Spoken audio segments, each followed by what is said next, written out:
अमित शाह ने ये चाल चली है, एक राजनीति खेली है कि भाई जिनको भी प्रॉब्लम है वो आ जाए। तो आज लोगों ने दिखा दिया कि कितने लोगों को प्रॉब्लम है। हम तो जाने के लिए बिल्कुल तैयार थे, लेकिन सरकार खुद ही नहीं जाने देना चाहती है, वो बातचीत करना नहीं चाहती है। बुला के अपने वादे से हट गया, वो वादे का कच्चा है बहुत ज्यादा, हम फिर भी तैयार है। लड़ेंगे, मरते दम तक लड़ेंगे। भीमसेना पीछे नहीं हटेगी, मरते दम तक लड़ेंगे। 3 तलाक पे हमारे देश के प्रधानमंत्री जी कह रहे थे कि मुझे मुस्लिम माओ बहनों की बहुत फिक्र है। आज हम पूछना चाहते हैं कि प्रधानमंत्री जी, यही माएँ और बहनें आज 63 या 64 दिन हो गए यहाँ बैठे हुए ठंड में, रातों दिन यहाँ बैठी हैं। आज क्यों नहीं इनके लिए आपके दिल में मोहब्बत जाग रही है? आज हजारों की तादाद में अखिल भारतीय भीमसेना के भीम सैनिक शाहीन बाग के लिए उठ खड़े हुए हैं। अगर अमित शाह जी अपनी जिद पर अड़े रहेंगे तो हमें ये लोकतंत्र की ताकत जो है अपनी ताकत का लोहा मनवाना होगा। जैसे हमारा हिंदुस्तान था, भारत था, वैसे हमें वो लौटा दे। रात दिन पड़े रहे सड़क पर, हमें तो डर नहीं लगता किसी से भी, हम तो अल्लाह से रहे हैं, बंदों से रहे। ऐसा तानाशाह, ऐसा मुसोलिनी, ऐसा हिटलर देश में पहला प्रधानमंत्री हुआ है नरेंद्र मोदी, जिसके कान पर जूं तक नहीं रेंग रही है। लाइव टीवी, सच सबसे आगे। आज जाने वाले थे, लेकिन क्या हुआ, कैसे नहीं पहुंचा? देखिए, हम उनसे कुछ और मांग नहीं कर रहे हैं। जो हमारा संविधान है, हम वही संविधान चाहते हैं, और जो इन्होंने सीएए लागू किया है, हम इसको कहते हैं वो वापस ले ले। हमारी और कोई लड़ाई नहीं। बुला के अपने वादे से हट गया, वो वादे का कच्चा है बहुत ज्यादा, हम फिर भी तैयार है। हम तैयार है, हम अपने हक की लड़ाई लड़े, हमारी भावना को नहीं समझ रहे। देश के गृह मंत्री जी ने मिलने के लिए कहा था, तो हमारी माएँ बहनें शाहीन बाग से उनसे मिलने जा रही थी, लेकिन उनको नहीं जाने दिया गया, रोक दिया गया। अब हम बैठे हैं इंतजार में कि हमारे देश के गृह मंत्री जी यहाँ आएँ और जनता से बात करें, माँ बहनों से बात करें। अमित शाह ने ये चाल चली है, एक राजनीति खेली है कि भाई जिनको भी प्रॉब्लम है वो आ जाए। तो आज लोगों ने दिखा दिया कि कितने लोगों को प्रॉब्लम है। हम तो जाने के लिए बिल्कुल तैयार थे, लेकिन सरकार खुद ही नहीं जाने देना चाहती है, वो बातचीत करना नहीं चाहती है। तो इसमें हमारी क्या गलती है? अब सरकार के पाले में गेंद है, सरकार जब चाहे यहाँ आके बातचीत कर सकती है, उनके नुमाइंदे आए यहाँ बातचीत करें। शाहीन बाग हमेशा बातचीत के लिए तैयार रहा है, लेकिन इस तरह की राजनीति करिएगा तो यकीन मानिए फिर तो यहाँ का बच्चा चाणक्य है कि सरकार ना बात करने को तैयार है, ना ही मिलने को तैयार है। बिल्कुल टस से मस होने को सरकार तैयार नहीं है। हमें नहीं जाने दे रहे, तो अभी साहब खुद आ जाए।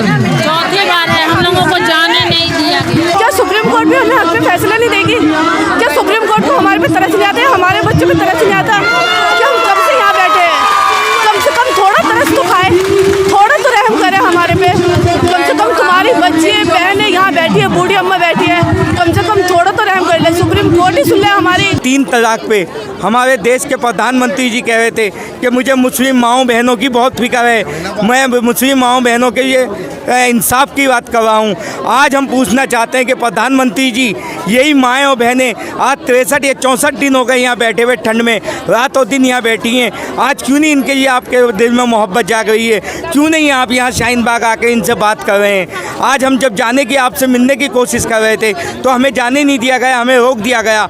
हम लोग वापस यहाँ आ गए हैं और हमें भी उम्मीद पे हैं कि एक दिन इंशाल्लाह हमारे गृह मंत्री अमित शाह जी या उनका कोई डेलीगेट यहाँ पे आएगा और हम लोगों से बात करेगा। हम ये कह रहे हैं कि हमसे बात करने की ज़रूरत भी नहीं है। जो हमारी 3 मुख्य मांगे हैं, जिसमें सीएए का रिलीजन न्यूट्रलाइजेशन है, और दूसरा एनआरसी की, नो एनआरसी की गारंटी दे पूरे देश के लिए सरकार, और तीसरा एनपीआर को पुराने फॉर्मेट में लागू किया जाए। यही 3 मुख्य मांगे हैं। इससे हमारे से बात ना करके सरकार अगर पार्लियामेंट में ये बात कह दे, तो मुझे लगता है पूरे देश में जो आंदोलन चल रहा है उसको ये संदेश पहुंच जाएगा। तो ये करने के बजाय अगर सिर्फ शाहीन बाग के नाम पर सरकार राजनीति करती है, तो फिर मुझे लगता है कि जनता भी बहुत अच्छे से जवाब देना चाहती है, जिसका पहला नमूना हमने आपको दिखाया है। अगर आगे भी सरकार राजनीति करती रहेगी तो ऐसे नमूने आपको दिखते रहेंगे। आज हजारों की तादाद में अखिल भारतीय भीमसेना के भीम सैनिक शाहीन बाग के लिए उठ खड़े हुए हैं।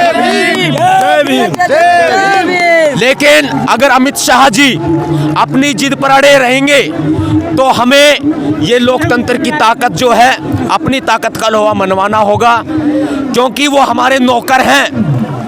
गृह मंत्री बाद में है, प्रधानमंत्री बाद में है, पहले वो हमारे नौकर हैं। हम उनको सैलरी देते हैं, वो हमारे खून पसीने की कमाई है, जो सैलरी है। हमारी खून पसीने की कमाई से, हमारे टैक्स से उनको सैलरी जाती है। लेकिन ऐसा तानाशाह, ऐसा मुसोलिनी, ऐसा हिटलर देश में पहला प्रधानमंत्री हुआ है नरेंद्र मोदी, जिसके कान पर जूं तक नहीं रेंग रही है। जय भीम। और लड़ेंगे, मरते दम तक लड़ेंगे। भीम सेना पीछे नहीं हटेगी, मरते दम तक लड़ेंगे। नफरत से दिल आजाद करो और सारी जनता एक समान करो, संविधान का सम्मान करो। और मेरे देश चलाने वालों, अब आपने सबकी एकता देख ली है, अब आप भी सारी जनता को एक समान कर दो। अब सारी जनता एक साथ हो गई है। हिंदू, मुस्लिम, सिख, ईसाई, जैन, बौद्ध, कोई अलग नहीं रहा है। सब रोड पे हैं और जो नहीं निकले हैं वो भी सब निकल रहे हैं। अमित शाह जी, आप हमसे मिलना नहीं चाहते? आप तो बार बार कहते थे आइए संवाद कीजिए, आप हमसे बात कीजिए। हमने बार बार आपको मैसेज भेजा है कि ये मसला बिना बात किए नहीं हल होगा। आप हमें इजाज़त क्यों नहीं दे रहे हैं आपसे मिलने के लिए? हम आपसे मिलना चाहते हैं, या आप आइए या हमें बुलाइए। अगर वो अब भी अपना ये काला कानून वापस ले ले, अब भी हमारे लिए उनका रुतबा बहुत बड़ा है। हम उसको बहुत अच्छे समझते हैं, क्योंकि देखिए वो भी नहीं चाहते होंगे कि मतलब हमारे ऊपर ये इतना काला कानून है। हम भी चाहते हैं कि वो ये काला कानून वापस ले ले। हम हिम्मत बिल्कुल नहीं हारे। अगर उन्होंने कदम बढ़ाया था, वापस ले लिया, इसमें भी हम हिम्मत नहीं, क्योंकि उन्होंने हमसे पहले क्यों कहा जब हम मिलना चाहते हैं। जब हम आगे बढ़े तो पीछे होगा। हमें उम्मीद है कि जब देश के गृह मंत्री जी लाजपत नगर तक वोट मांगने आ सकते हैं, तो बहनों से और माँओं से बात करने के लिए शाहीन बाग भी आएंगे। हम इसी उम्मीद से बैठे हैं और हमें पता है कि वो ज़रूर आएंगे और CAA NPR के लिए हम बात करेंगे। हमने पहले ही कहा था कि ये आंदोलन है, यहाँ किसी चाणक्य की राजनीति नहीं चलेगी, बल्कि आंदोलन में जो है वो जनता का मत देखा जाता है। शुरू से हम ये इस बात को कह रहे थे शाहीन बाग के मंच से और तमाम मीडिया के प्लेटफॉर्म से कि जन आंदोलन के प्रारूप में कोई भी एक चेहरा या एक डेलीगेशन नहीं होता है, बल्कि सरकार को हमेशा जो है वो प्रदर्शनकारियों से आकर के बातचीत करनी होती है। अन्ना आंदोलन के वक्त में भी UPA के 4 मंत्री आए थे बातचीत करने के लिए, कोई अन्ना आंदोलन से को उठ के कोई सरकार के पास नहीं गया था। हम इसी बात की डिमांड कर रहे थे, लेकिन आज तक सरकार का कोई नुमाइंदा नहीं आया। जैसे हमारा हिंदुस्तान था, भारत था, वैसे हमें लौटा दे। हमें नहीं चाहिए कुछ भी। रात दिन पड़े हुए हैं सड़क पर, हमें तो डर नहीं लगता किसी से भी। हम तो अल्लाह से डर रहे हैं, बंदों से डर रहे हैं। कल कोर्ट का फैसला भी आने वाला है और अमित शाह ने 3 दिन दिया था, वो भी आज दिन खत्म हो गए। देखिए 3 दिन उन्होंने ये कहा था कि कोई भी आके, लेकिन हमें भरोसा है कि अमित शाह जी खुद आएंगे या किसी को भेजेंगे, यहाँ पे बात करेंगे।